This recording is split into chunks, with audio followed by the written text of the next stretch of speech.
Sahihul Jami', ya, atau Sunan At-Tirmidzi, nomor hadis 1961 dan 1962. Saya tutup sampai sini. Kalau ada yang masuk berarti ada yang tidak masuk, gitu kan? Baik, kalau keluar sempat masuk dulu, baru keluar, gitu kan? Beda antara keluar dengan tidak masuk. Kalau keluar itu sempat masuk dulu, baru keluar, gitu kan? Nah, ini nggak masuk sama sekali, ya, nggak masuk.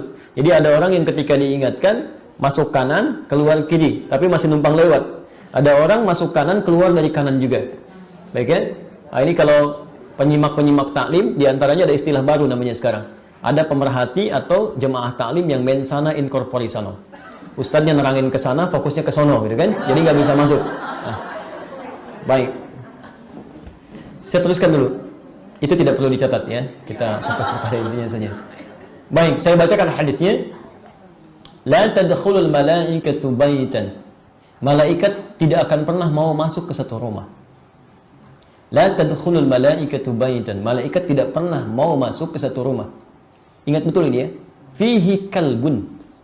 Fihi kalbun, yang di dalamnya terdapat anjing. Saya ulang. Yang di dalamnya terdapat anjing.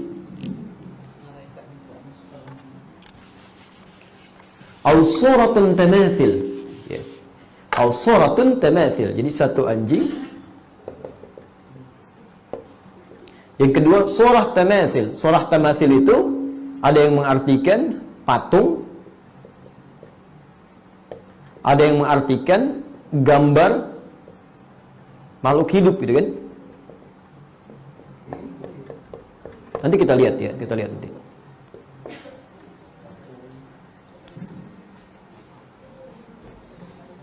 Kita harus baca hadis dengan ilmunya ya, tidak bisa baca hadis dengan terjemahan.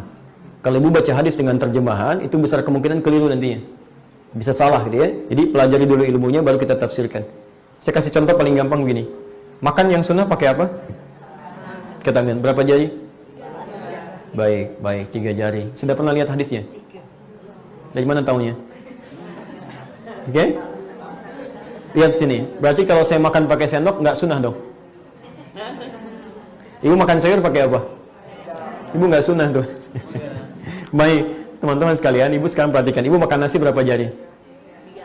3 ya, soal. Kapan habisnya? Makan nasi 3 jari kapan habisnya ya? Masya Allah. Lihat sini. Lihat sini ya, pelan-pelan. Hadis itu ketika disampaikan, Nabi sedang memberikan contoh ngambil kurma begini. Ya, kata Nabi, makanlah seperti ini. 3 jari itu sedang memegang kurma. Oke? Maaf, kalau megang kurma itu dengan 5 jari apa maksudnya tandanya? Gitu? Nah, dan di zaman Nabi bukan cuma ada kurma, ada gandum, ya, ada juga aish, ya semacam roti sobek begini. Mustahil makan roti itu dengan 3 jari, gitu kan? Ada jari yang digunakan. Karena itu kata para ulama hadis, maksud hadis ini itu menggunakan bahasa kiasan, ya, bukan bahasa langsung. Ini menunjukkan kesopanan kalau dalam bahasa Arab. Maksudnya makanlah sesuai dengan kadar makanannya. Itu sunnahnya.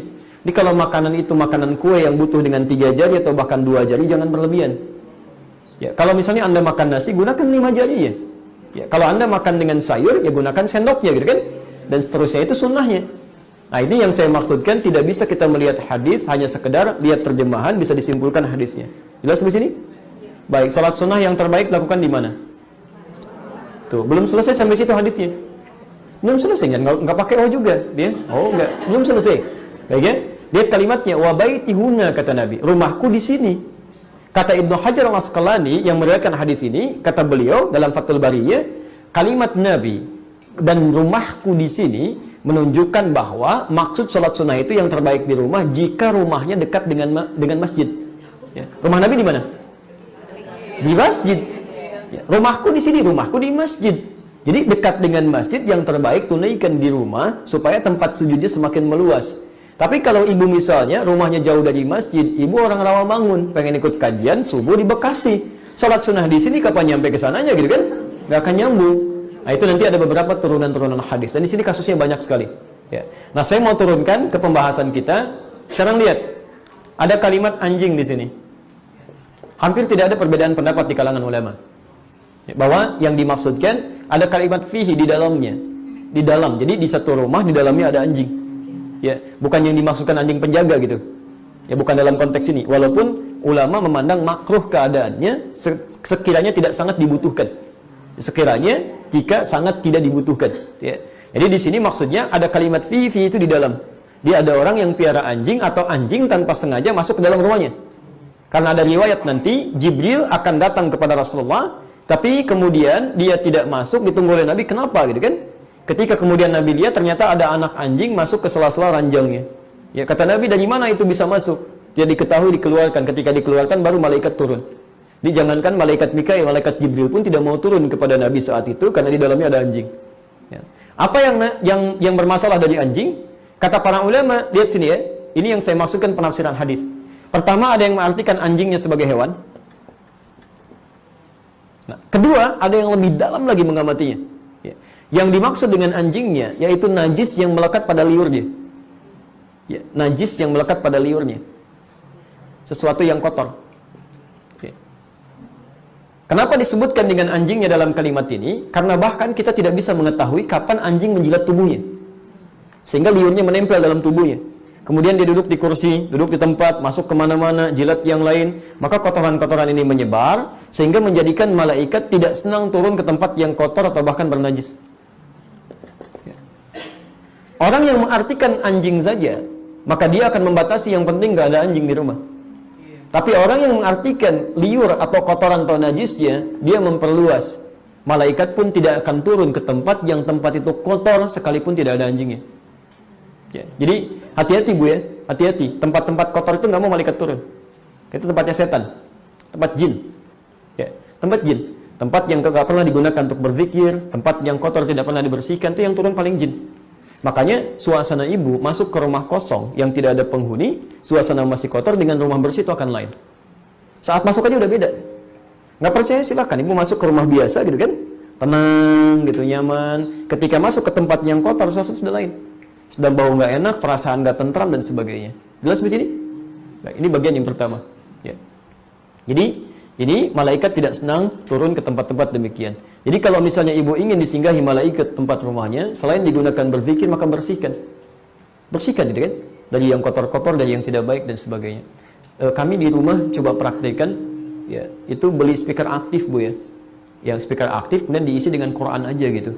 Kita padukan, berusaha untuk menjadikan rumah bersih plus dengan ada nuansa zikirnya. Di saat kita nggak bisa baca Quran pun kita dengar bacaan Quran tuh. Itu Masya Allah, suasananya lain Bu. Enak gitu. Ya.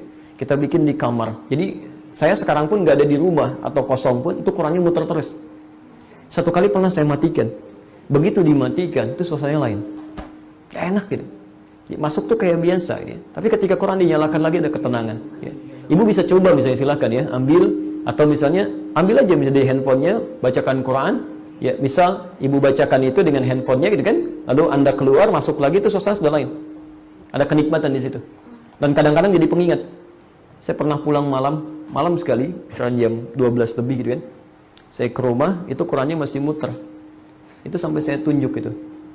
Kamu tidak dihisab sampai malam ini masih bisa baca. Saya malam ini belum baca gitu kan.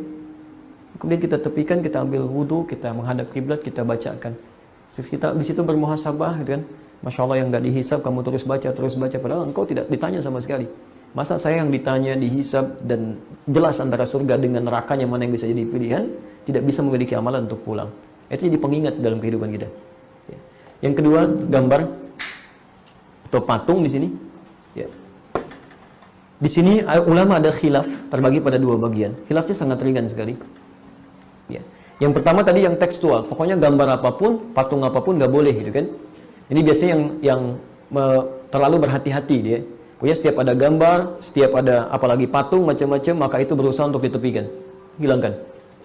Ya. Yang kedua, menelusuri dulu maksud hadis ini kemana dengan membaca hadis-hadis yang lainnya.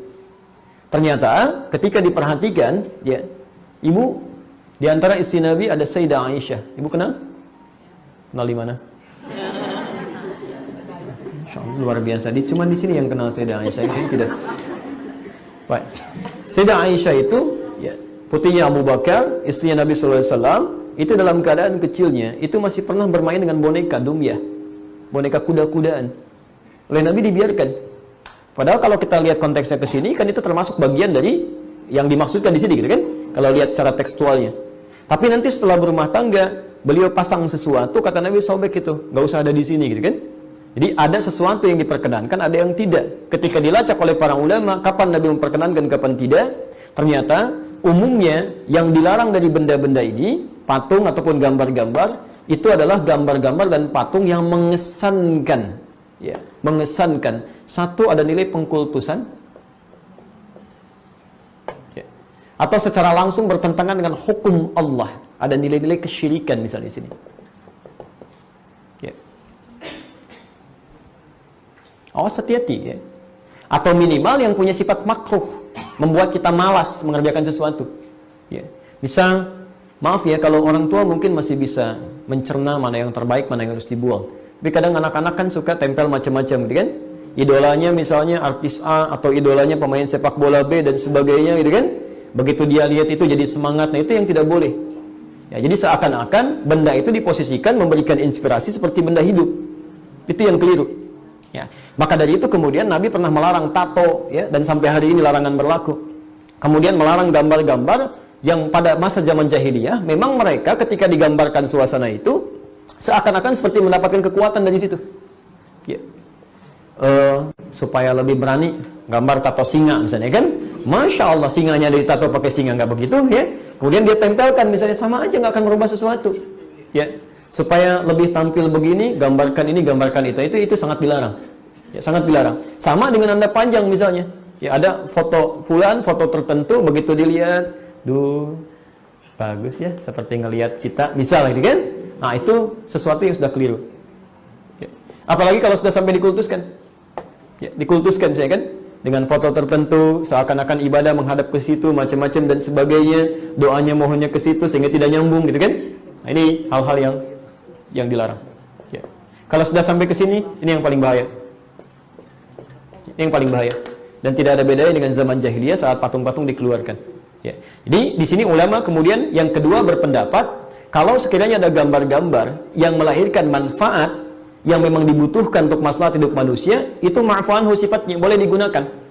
Ya, seperti misal saya beri gambaran, ini tegas ya, ulama di sini tegas sekali. Saya beri gambaran kayak anak-anak misalnya, atau fakultas kedokteran, atau di biologi yang menggunakan rangka misalnya untuk kepentingan penelitian, itu boleh. Sah hukumnya. Ya, tidak digunakan pada yang lain. Ya, ada rangka malam-malam dibawa ke rumah orang, disimpan di tengah-tengah, gitu kan? Diajak tahajud. Nah, itu salah, ya. Tapi kalau dia simpan di lab untuk penelitian, untuk menerangkan nih alurnya ke sini, nih alur ke sini, itu sah hukumnya. Boleh, nggak ada masalah. Ya.